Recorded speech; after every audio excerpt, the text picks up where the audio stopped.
Everybody, and welcome to another episode of Too Weird Didn't Watch, the show where we make fun of movies that we have not seen, based on nothing but their weird descriptions. I'm Brantley. And I'm Albert. And today, I have a treat for you, Brantley. Oh, yeah? I don't know if I should try... I'm gonna try to pronounce this in its original form. Oh, it's Japanese? So, we're gonna be talking about Super Roboto Red Baron. Okay. Or, in American, Super Robot Red Baron. This is a TV series that ran from 1973 to 1974. Okay. And I literally, first of all, just the episode titles are amazing in and of themselves.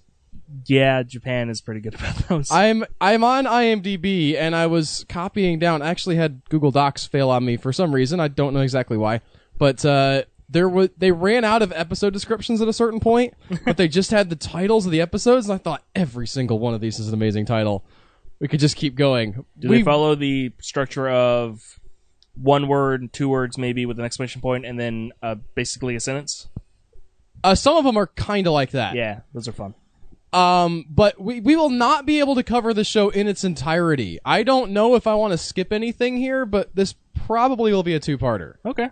But we're going to start off with episode 1 of season 1, Conspiracy of the Robot Empire, which aired on Independence Day, July 4th. But in Japan, so who cares? These. We're here in America. I saw that it aired on July 4th, and I'm just saying, it was fine. It aired on the 4th of July in Japan, which is not their Independence Day, as far as I know. I don't think they have one. They've always been independent because they're awesome. Boom, Japan. Speaking of awesome Japan, as Professor Deviler steals robots... This is very Japan. to build the Iron Alliance, he kidnaps SSI agent. I don't know if that's a real thing over there. Do you think it's like FBI over here and, like, we would just assume? Yeah, the FBI Super people. secret investigator. Could be. Agent. SSI agent Ken Kurenai's brother, Kenshiro, which, if his name is Ken and his brother's name is Kenshiro, how did he get the name? What? Maybe his name's just Ken? Because Ken is just a name over there. Okay. And then so it's not a nickname. It's not like they shortened Kenneth. Okay. Like, you know how Bill's short for William? Yeah. But if you had one brother named Bill and the other brother named William, I'm not saying it can't happen, but... And this is our third son, Willingham. So he kidnaps his brother to get control of Red Baron, who I'm guessing is the giant robot protagonist of the show. Does it have a giant robot? Yes, it is. Okay. It does. It's called Super Robot Red Baron. It must have a giant robot. It doesn't have to be giant. It could be It's giant. But Kenshiro has plans to prevent this from happening by giving Red Baron to Ken. Okay. So, Kenshiro's in charge. I guess he's the pilot. We should probably go read the actual series description now that I'm here like an idiot. I was curious why we didn't start with that, but you jumped in, so I figured it would just explain as I was having such a hard time finding... Okay, you know what? We're going to take this from the top. Taking it from the top. We'll do it live. Super Roboto Red Baron. Here's the description for the series. Is that a show from Japan now? Yes, it is. Okay. Super Science Institute member Ken Kurenai pilots the giant robot Red Baron. Okay. Entrusted to him by its inventor, his older brother, to avenge his murder. Oh man, I guess Kenshi bites it. Aww. Or does he? To avenge his murder at the hands of the Iron Mask Party, led by the evil President Deviler. Topical. It'd be wild if this aired on some coincidental date like the 4th of July or something. That would be crazy. And now we're just going to skip right over episode 1 and go to episode 2. Okay. So, you remember how you were asking earlier, do they have episode, like, titles with 2 words with an exclamation point and then other words after that? Yeah. Well, here we go with episode 2. Violent Clash! Yes. The Baron Break. I love Japan. After Professor Deviler kills I Ken's thought he brother... was President Deviler. Listen. He has could be two both. titles? He could be a professor and a president. You can't be smart and be president. There must have been a president who was a professor, right? No. I don't Of think so. America? Never? At least not of America, as far as I know. How about a doctor? Maybe. But I feel like we've there's had a got few to- crazy people with guns. Yeah, that's like all of them.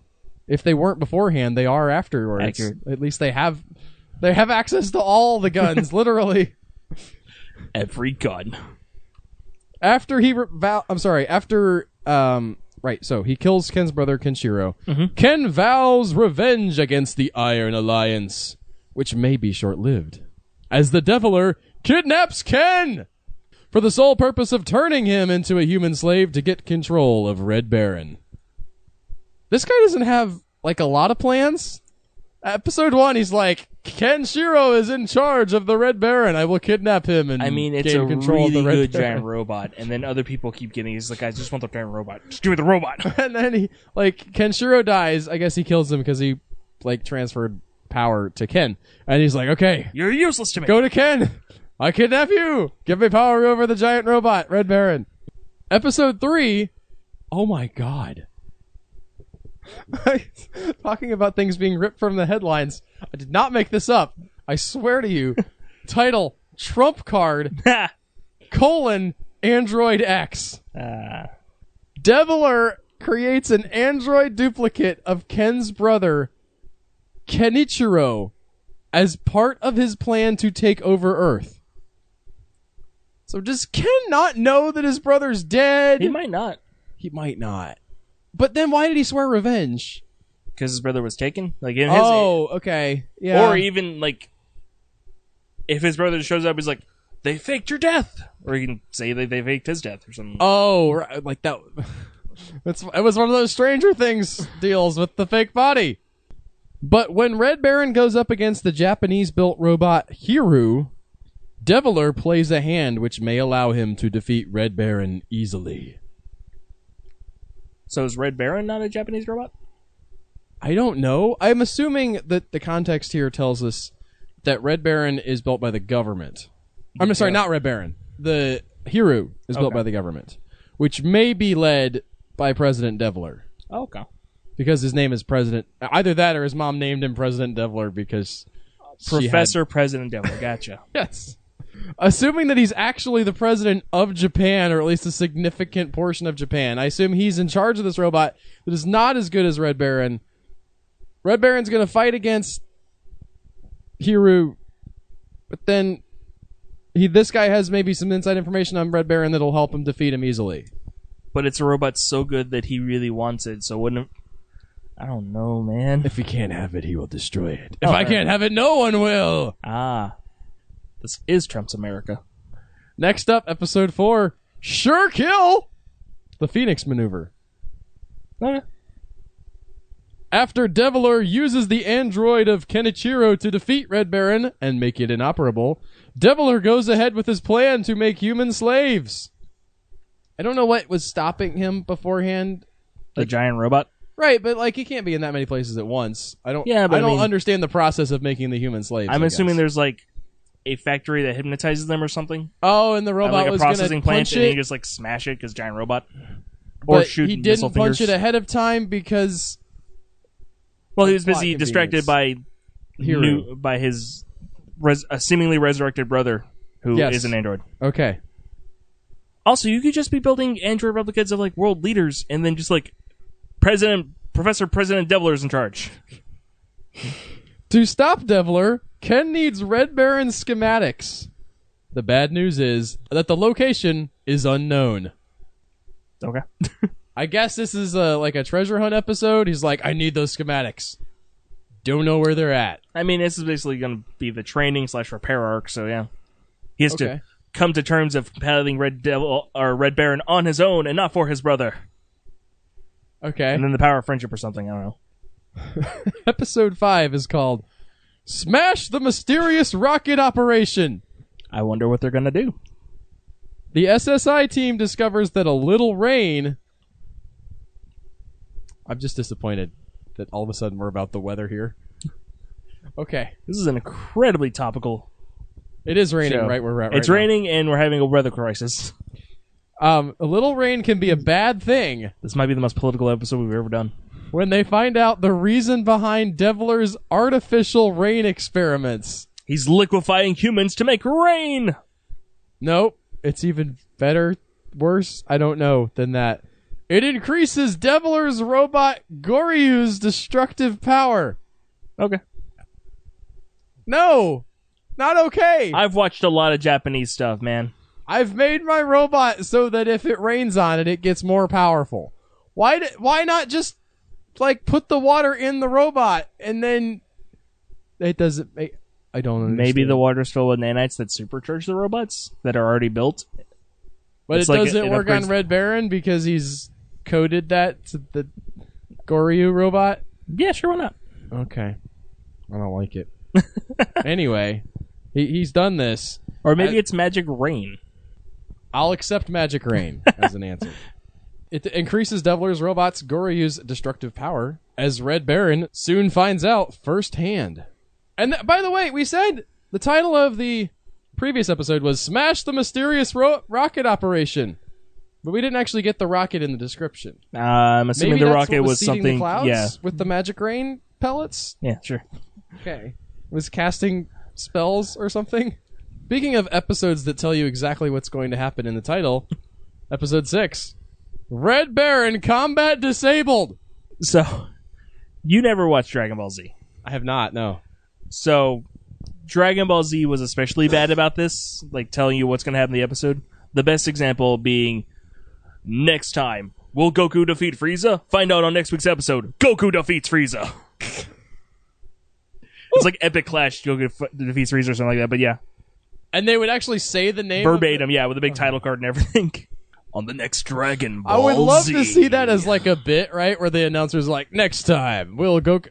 Guys, I'm doing my thing. I'm trying to get people to come back. Guys, they probably don't have the TV guide. They're like 10. They wouldn't have found out the episode title. They're just going to be back here on Saturday morning. Can you not harsh my mellow? Anyway, Red Baron Combat Disabled. Devler tries out a new plan. And would you like to guess what this plan like is oriented around? Like, is he maybe leveling economic sanctions against China, or is he possibly trying to increase the economy's flow by lowering interest rates? Do you think he's maybe See, I'm curbing still global not warming? convinced he's a president. I think it's a self-given title. Or he's Okay. president of his organization, the Iron something or whatever it's All called. right, so you think that they're think- maybe doing an acquisition of some kind? I think he's still just doing something with the android brother. No, he has a new plan to take control of Red Baron. Again. Yeah, with the android brother. Okay, well, let's see. Taking possession of Ken's control unit to gain control Probably a of the helmet. robot. Oh, okay. I was thinking, like, what, this guy just left his, like, remote control sitting around somewhere? No, he's going to be inside the robot, but it's probably like a helmet or like a harness or something that lets him control it, like a suit. But when it doesn't work out as planned, it may give Devler the chance to stop the SSI team once and for all. I love how a lot of these are his plans doesn't work, but it's probably going to work out for him anyways. Well, that's an interesting writing style. I mean, that's essentially how you want to treat any middle part of your story. Yeah. Where the middle... So, writing tip for you guys. First part of the story is where the character... Hey, you start out by telling everybody who everybody is, right? You kind of give them a sense of what's going on in the world, why you should care, who these people are. First quarter of the story, 25% in, the big bottom drops out, okay? The... like black robot attacks in Pacific Rim Uprising. The girl gets dumped in the romantic comedy, or realizes that she wants somebody else in the romantic comedy, or literally any movie you've ever watched at about 25% in, and books also, something big happened, and that was like the big conflict of the rest of the movie. In the middle, 50%, all right, from the between the first 25% and the last 25%, you have people trying to accomplish and fix the thing that broke at the 25% mark. And around 50%, you really want them to fail in such a way that they can have a new path forward to get to the climax at the 75% mark where they're finally going to start winning for real. And that's what they keep doing in every episode of this. It's a good writing tactic for episodic stuff. It's just interesting that it's on the villain side. Because the hero is entirely reactive in this. Well, there's an interesting dynamic that I'm feeling here is that the hero is the Goliath side of the David and Goliath battle. He's got the stronger robot to begin with. He doesn't, he keeps getting it knocked down in certain ways because otherwise there would be literally no story. But he's actually... It's like a bad Superman series. Right. He's not trying to build up his power from nothing. There might be stuff from the character like emotional, point of view. Yeah, but as far as who's in more power, it seems like he's got the biggest, baddest robot, and Devler's just trying to take it down. Which might be why he's doing more... Devler's doing more like human slaves and like more subtle, quote-unquote, things, as opposed to I have a bigger robot, because like this robot's out of control, man. And like every third planet's like, we have to get rid of this robot. Speaking of episode 7, now we talked about how titles are descriptive, and they tell you exactly what's going to happen. This title is Red Balloons Are the Secret Weapon. Oh, it's tying into the song 99 Red Balloons, so it's about nuclear holocaust. You would think that. But the first sentence of the description, it's not the red balloons that are the threat. They've pulled the rug out from under us. I have been deceived. So the real threat is Pennywise the Clown. Everybody tuned in, ready to pop a bunch of red balloons in Japan, and all of a sudden it's like, wait a minute, no. The title lied. It wasn't the red balloons that were the threat. It was what's attached to them. Children's toys that give the Deviler the chance to control the Bicycle Inspector's little friends. I feel like the Bicycle Inspector is the villain of a psychological horror film about a pedophile. I could see that. Which is gross. It's based on, you know how there's 800,000 detective novels from Sweden? Sure. 1 in 10 Swedes is a novelist, a published successful novelist. I did not know this, but okay. Good for you, Sweden. Pretty sure. Girl with the Dragon Tattoo is the one that sort of broke out over here, but there's just an insane number of people writing books over there. Right on. And the Bicycle Inspector's little friends. Or what did you call it? What was your proposed title? Just the Bicycle Inspector? I mean, that's what the guy's called, and that's probably what the movie's called. Yeah, that strikes me as a parody of one of those, like the Snowman or the Girl with the Dragon Tattoo. The Bicycle Inspector, coming this fall. I mean, Or maybe it's Norwegians. It might be Norwegians and not Swedes. I get all those areas Scandinavians. mixed up. Okay. They're all the same. They won't get mad if we say that, right? None of them listen to us anyways. What do you think he's... Okay, so first of all, euphemistically, he's taking control of the Bicycle Inspector's little friends. I assume these are just children, right? Yes. He's using children. I mean, he's been trying to have human slaves for a bit. Right. Since episode 2 or something. Is the Bicycle Inspector's little friends, is that just a euphemism for any kids? Or is it specifically that the Bicycle Inspector is walking around handing out balloons, he's secretly a slave of the Deviler? Or, I'm sorry, Professor Deviler. He didn't get that degree to be called Mr. Deviler. I didn't go to Deviler school. I didn't get elected president of the Iron Alliance. Something or other. To be called Mr. Deviler. I mean, either the Bicycle Inspector is an actual job in this world, right? Which may be because there's no cars because everybody's busy building giant robots to fight, which is a cool world. Yeah. There's no cars, everybody has bicycles, but then there are also giant robots that probably fly or something, I don't know. Or this is another android he built called the Bicycle Inspector, and that's how he gets close to the children to give them these balloon They're both toys. Bicycle and Inspector are both capitalized, and while I've been enjoying these, I've not been enjoying them on the level of this person can't write a sentence, and these sentences are hilariously bad. All of them have been pretty competent, so I'm going to assume that that's at least a title. Again, that's either a title or that's the name of the robot he built. That looks very human, like the Kenshiro android. Oh, maybe. Okay. So he's having them go up to kids, be like, I'm just here to inspect your bicycle. Here's a toy with a balloon. And that somehow hypnotizes the children. Well, apparently it doesn't work because there's more to the series. Yeah. So, next up, episode 8. Invincible! So this The is about devil Red in Baron. the desert. Oh, so he gets a temporary episode upgrade. I guess. So he personally fights the giant robot because he's invincible. Invincible, that's a word. Yes, he punches it. He cannot be vinced. In the foot with his fist. There's a level like that in Cosmic Star Heroine where you fight a giant mecha robot as your normal human self, and you like the way you do it is you start at the feet and knock them out in combat, and they have like stomp attacks, and you work your way up to the arms, and they have attacks, and then you go up to the head, and the head has different attacks, and then you take control of the robot. It's legit. My thought was from the first season of Beast Wars where Pterosaur he finds this floating mountain of supercharged energon that gives him superpowers. Like Okay. he's physically unstoppable and is basically supercharged. Right. Like he takes out Megatron like 2 hits, but he keeps having to recharge to Okay. stay invincible because it drops out and he basically goes into withdrawal. Right. And then eventually blows up, and it's hilarious. Okay. Because Beast Wars is halfway between a dramatic series and a Tex Avery cartoon. When the Deviler's latest robot has a reflection weapon that makes it unstoppable, Okay. the SSI team finds the inventor of the weapon to try to find a weakness in the weapon. A lot of use of the word weapon in that sentence, but he refuses to help. Not really a weapon. I was thinking more of like a shield that just reflected things, but I guess it could be a weapon. It I guess says a maybe it's reflection weapon. Maybe it's like a giant mirror that just like collects sun rays. I was picturing that, or maybe like it absorbed any. And the reason the guy won't help is like because obviously just do it at night, guys. In my head, If you can't figure that out on your own, I'm out. Red Baron has just been like physically fighting the other robots. Okay. Like, Megas XLR or Big O. Yeah, I haven't even watched the trailer for this, so I don't have. But maybe a track he has on like what this laser looks like. guns or something, like laser weapons. So maybe the thing when it gets hit by those absorbs him and fires back as a stronger beam. Okay. Something like that. Oh. Options. The final sentence of this description is the Red Baron and the SSI team doomed to failure? Probably not.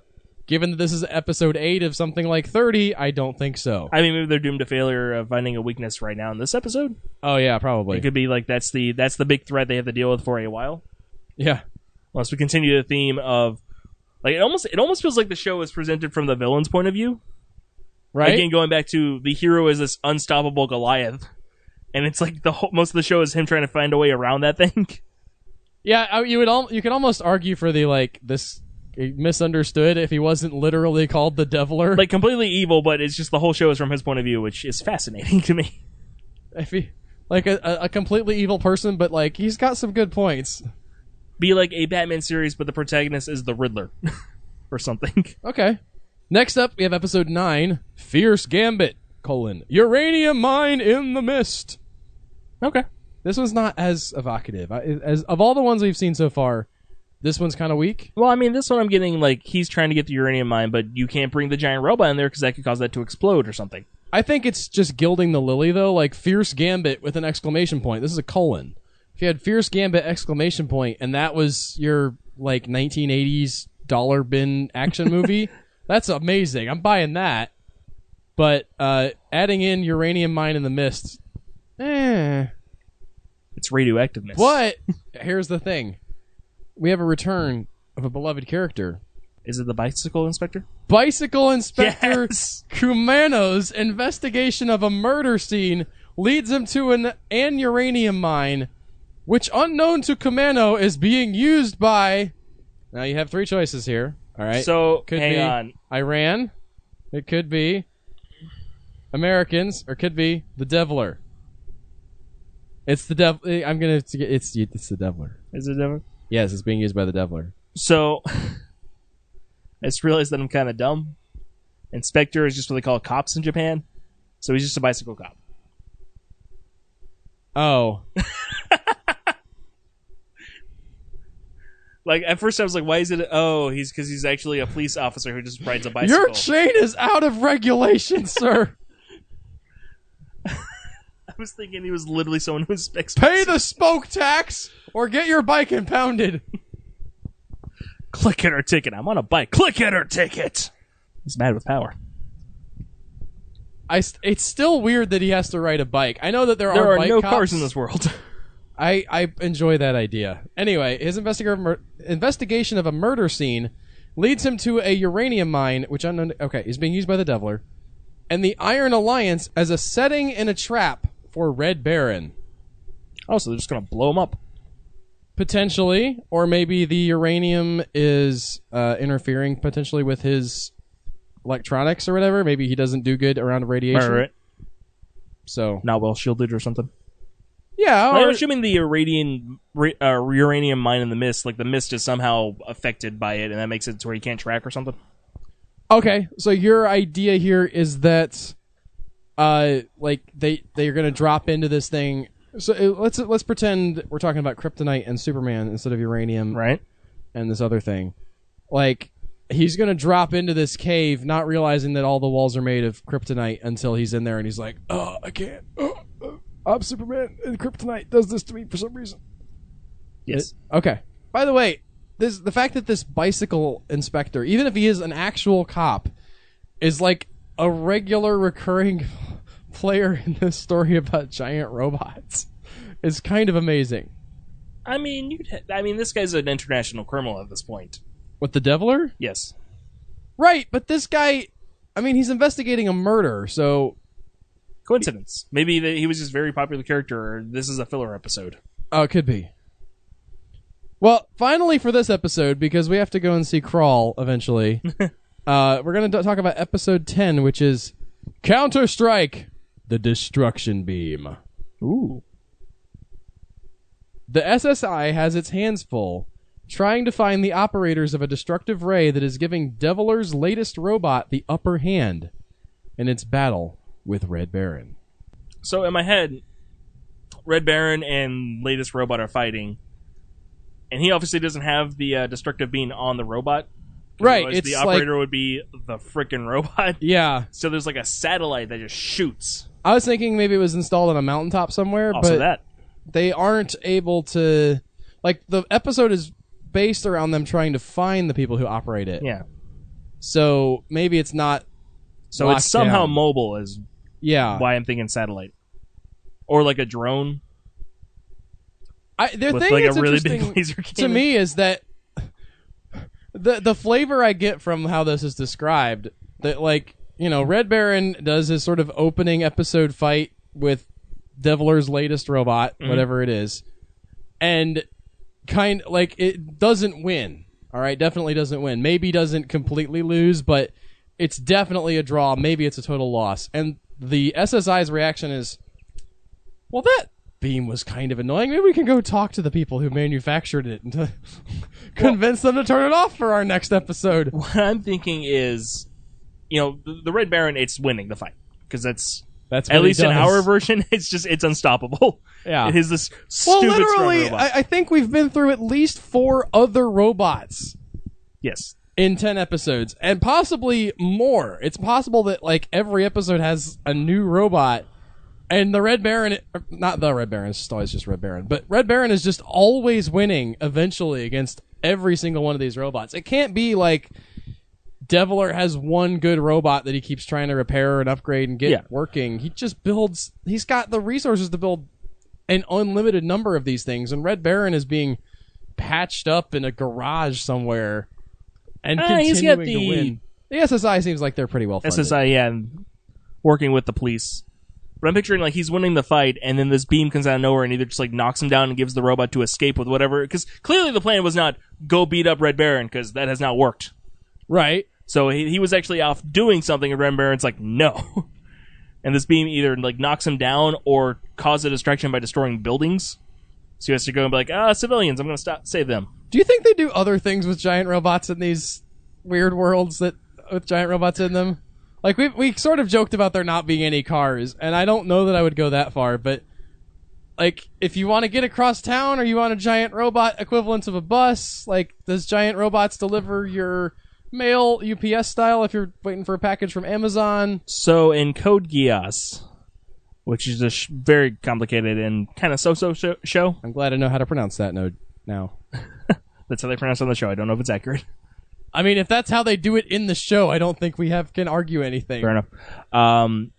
They're on like I think the 4th generation of what they call nightmare frames, which is called the robots because it's very, you know, the people who run them are knights. And it sounds cool. Yeah, also that. But spelled with a K because knights. It's even cooler there. One thing they have like these like metal railings on their feet that roll down. They have like wheels on the end so they can move forward that way. So it's not just them running around. Okay. But the older ones are a couple times used for construction or moving heavy loads. Yeah, that definitely and makes once sense. to make a giant pizza. Actually, twice to make a giant pizza because it failed the first time. Whoa. Oh, okay. I thought that was like something that came back like several episodes. And It did. Really? So the main character is. I thought you were saying like they at the beginning of the episodes they were trying to make the giant pizza and failed, and then they did it like again at the end. No, they tried to make the first giant pizza, and then things went hilariously wrong because the leader is actually leader of a terrorist organization who goes to school there, but nobody knows that. And he's trying to make a giant pizza. The terrorist. No, he's on the student council. It's not a great show. Is it not? Okay. But, Well, and the president for celebration, it's on Netflix if you watch it. They've recommended it to me, and I was like, I don't know how to figure out what anime I'm into, so I'm just not into any of them. It has robots. Okay. But yeah, she wants to make a giant pizza because that'd be fun, and she has her family's like heirloom, which is like the second generation giant robot that someone's gonna pilot, and that goes wrong, and then like in the second season they have her be going away party, and they do it again, but this time it works. I'm just trying, like, the writer's room of that show, like... There is a lot of filler. Let's bring back the giant pizza. People really dug that. Like, a third of the show is filler. It's not great. I mean, that's a lot of shows, to be fair. My wife is still watching NCIS, and those characters are still exactly the same as they used to be in season 1. But the show is only 2 seasons long, and a third of that is filler. Okay. And, again, its main character is staging a revolution against an empire that has almost conquered the world, which he is secretly the prince of. But he's got his identity hidden, and he also has the Gios, which allows him to give one command that someone has to follow if he makes eye contact. Like, in his life? No, every person, he can give any person a single command, and they have to follow that. And it can be... And this is the hero? Question mark, yes. He goes into some morally black areas. I thought you were about to say, like, maybe questionable, but, like, basically any time you've ripped someone's free will from their grasp, it seems like you're probably not in the gray area. No, yeah, it comes to bite him really hard. Okay. That has nothing to do with giant... Well, I guess it has something to do with giant robots, kinda. There just happened to be a backdrop. Okay. Except in the comic, which came second. It has no robots. Really? I only read the first volume because I'm like, where are the robots? That's why I'm here. How do you not have giant robots? Right? I mean, like in every movie, but specifically the one that's a sequel to the movie with giant robots. Where are my giant robots in Lord of the Rings? That would have been amazing if Pacific Rim 2 is just like, well, we scrapped those guys and now it's a time travel story, but we're going to the future where there aren't giant robots. And global warming or something. It's just Pacific Rim, a spinoff, but it's just in the world and nobody pilots a Jaeger. And we don't even see a Jaeger? It's just a crime drama. They just happen to be in a world where kaiju and giant robots exist, but you don't see any of them. From the first movie are playing on a TV behind the characters. You see like posters, like recruitment posters and stuff like that, but no one ever acknowledges it. I'm glad that's not a thing. But if you're glad that this podcast is a thing, we would really appreciate it if you would go over on iTunes and leave us a review. That would be amazingly helpful. We actually, I think, had some people do that last week. I say last week. Apparently, I think it was several weeks ago because we missed a release date due to nothing but me having a really busy weekend. So I apologize. It's cool. But we saw some extra downloads coming in, and it's not like we're like in the, we're not rolling in anything at all. But it was more than normal, and we really appreciate the bump. And if you haven't done that yet, it helps a lot. So please do that. And please tune in next time for another episode. We will probably come back to this, unless I hate that idea next time we record. Okay. Bye, guys. Bye.